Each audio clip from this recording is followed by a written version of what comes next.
la logique s'est inversée. Après 2 mois durant lesquels Donald Trump voulait renverser la table, faire peur à tout le monde, relever massivement les tarifs douaniers bien au-delà de tout ce que l'on anticipait et donner l'impression qu'il avait l'intention de les laisser très élevés parce qu'il avait besoin de recettes fiscales durables, maintenant la dynamique inverse semble engagée.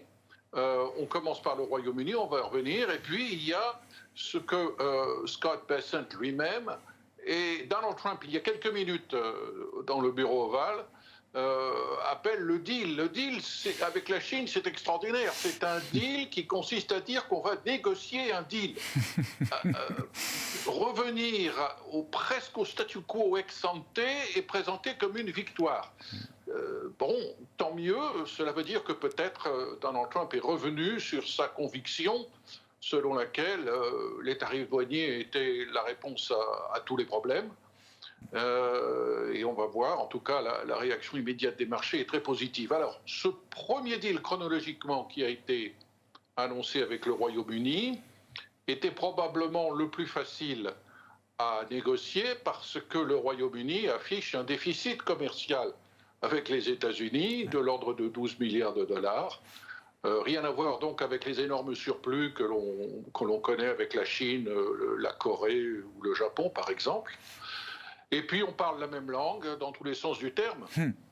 Et puis politiquement, Donald Trump avait besoin d'afficher une victoire pour montrer que sa politique de tarifs douaniers massifs ne le précipitait pas dans l'impasse. Et de l'autre côté, le Premier ministre britannique aussi avait besoin d'afficher une victoire politique parce que sa situation est quand même assez chancelante. Donc il y avait cette conjonction de facteurs et finalement, ce deal qui n'est que tout à fait partiel, qui est loin d'être bouclé, ne présente pas de concessions massives de la part des Britanniques. On est très très loin du rêve britannique formulé après le Brexit d'accord de libre-échange transatlantique. Mais les Britanniques n'ont pas cédé sur des points importants. D'abord, ils n'ont pas cédé sur leur taxation des services numériques. Ils n'ont pas cédé sur les normes d'accès au marché britannique pour les produits alimentaires. Les Britanniques ne sont pas prêts de manger du poulet américain s'il a été rincé à l'eau de Javel.